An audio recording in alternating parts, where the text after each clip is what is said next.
The transformation of Earth that we are witnessing is only a microscopic continuation of what is happening in our local system. The Absolute closed its former, third, project, and now implements the fourth, free from duality, which it builds entirely on the basis and with the help of light. How is the construction going? What has already been done? What problems did the multidimensional light hierarchy face? The construction of a new, fourth, local universe began with a repair of the creation defect. What is it? It grew out at the very beginning, when the Absolute, from its unmanifested and undifferentiated state, singled out a primary female foundation of the universe, and then, the same masculine. Both consisted of 99.999999999% of its substance. From them, the process of manifestation continued further. Thus, the primary archons of light, the Pleroma's supreme hierarchs, emerged from both foundations. All of them were similar to the Absolute, but not its exact copy, and in their perfection differed from it and from each other. But the differences were so insignificant that did not prevent from building a third local universe together as a realm of light. It did not work out due to the creation defect, that is, even by hundredths, thousandths, and billionths of a percent, but still there were differences from the perfect Absolute. At first, such an imperfection wasn't important. As, for example, when building a house, accuracy in microns or nanometers is simply not required. Everything changed radically after one of the hierarchs, who by 97.44% consisted of the absolute substance, betrayed his creator and source, and switched to the dark side. Thus, the primary cell of karma born that started a chain reaction of the disintegration of the higher planes. According to the law of global systems self-regulation, the struggle for the survival of the local universe has begun. It's like the human body, when a virus or infection enters it, begins to fight it by its immune system, producing antibodies. But the anti-karmic immunity of the local universe turned out to be so weak that it could not destroy the virus and stop self-destruction. The creation had no protection from its creators. And it couldn't be any other way, the foundation was the same, like a single DNA of parents and their kid.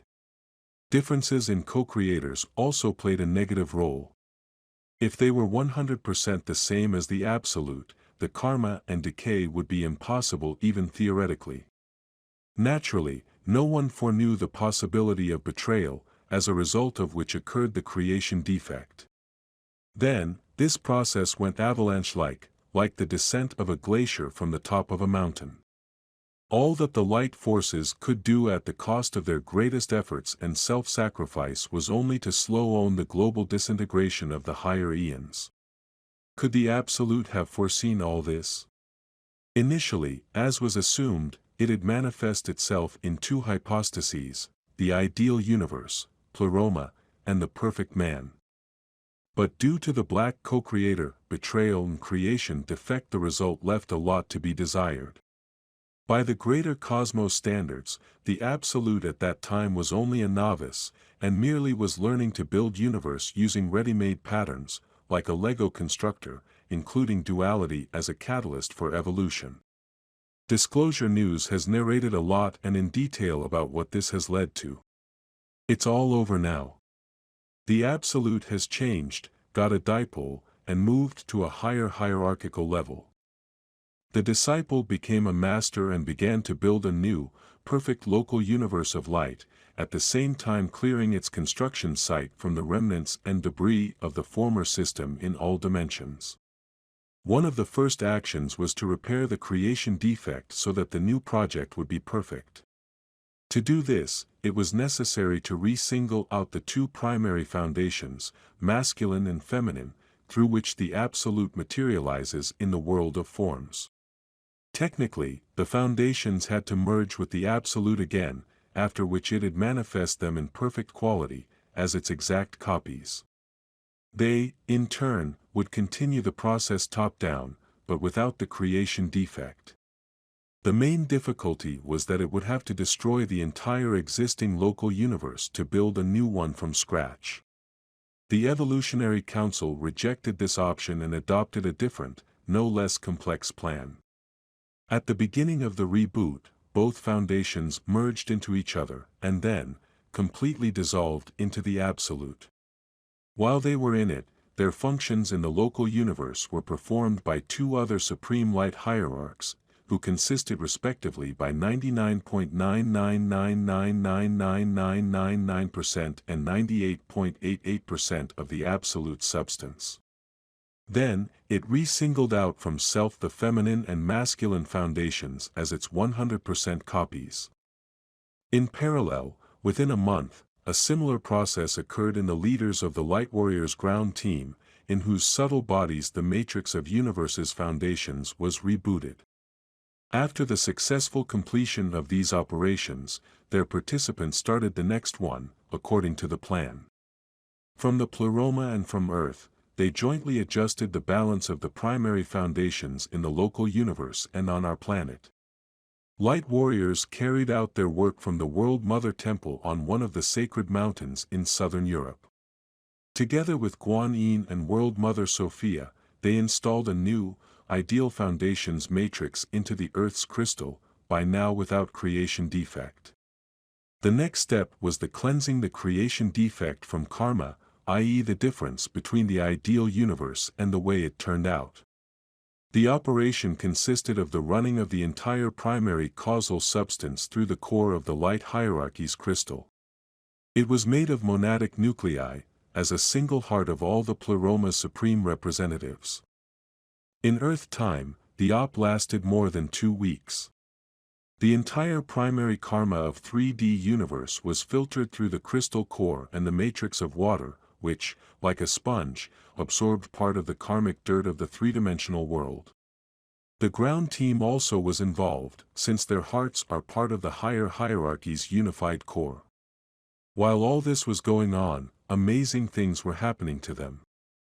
They jokingly called it the dirty rain season. There were sewage incidents in their homes every now and then. Or the pipe in the toilet burst, or the outlet hose of the washing machine, or something else. In all cases, dirty water spilled over the apartments, flooding them a couple of times. So, at the household level, was reflected what they did on the subtle plane with the matrix of water, while it absorbed part of the humanity's karma. After completing the filtering, co-creators wanted to immediately reboot the causal matrix of the entire three-dimensional world, but then abandoned this. One of the reasons was too much karma of reality. It turns out there is such. To solve the problem, the Karmic Council initiated a global sanitation and lustration of all intelligence forms in the local universe. This means that in the near future, everyone who has free will and choice freedom should get rid of the accumulated karma. The karma of reality is the highest anomaly formed by the discrepancy of 3D to the ideal state. Now, co-creators will no longer turn a blind eye to this. The cleansing of reality from karma was carried out according to the same scheme, through the core of the light hierarchy's crystal. The ground team also helped it by their radiant monadic bodies. All these events radically changed the course of evolution and transformation of the local universe. They created the prerequisites for the manifestation of new, previously latent absolute's energies in it. Its perfect light is only a semblance of the absolute light. Initially, the latter filled the entire local universe. But after the betrayal of the black co-creator, the absolute lowered its vibrations to the level of perfect light. They were also reference, having played their role. Now, it's time for new, primary and higher frequencies. The emanation of absolute light took place in parallel with the purification of reality from karma, and was a very complex process. Preparations for it were conducted in several strategic directions simultaneously. These included two main hypostases of the Absolute's manifestation, reality, being, and man. In them, the Absolute Light had to manifest and anchor, crystallize, at the same time. Only that guaranteed its stability. For the local universe and the higher light hierarchy, it was the Rubicon, the moment of truth. Therefore, the prep was titanic and painstaking. In the local universe, the emanation of absolute light had to come from a new pleroma, the restructuring of which took place in parallel. More about it DNI will narrate later. For now, it is important to note that the current astral and mental planes, including the corresponding subtle bodies of men, are an anomaly. It arose as a result of the disintegration and degeneration of a single radiant plane of being, hypostasis, and the sphere of the pleroma's manifestation. Now, the active removal of this karmic heritage in the local universe and man continues. Without this, it is impossible to move into 4D and 5D, and regain the radiant light body, which, in the past, we all had from birth. The primary emanation of absolute light had to be passed through all intelligence forms, from co-creators and hierarchs to three-dimensional people. The leaders of the ground team participated in the meeting of the Evolution Committee and confirmed their readiness to help the operation.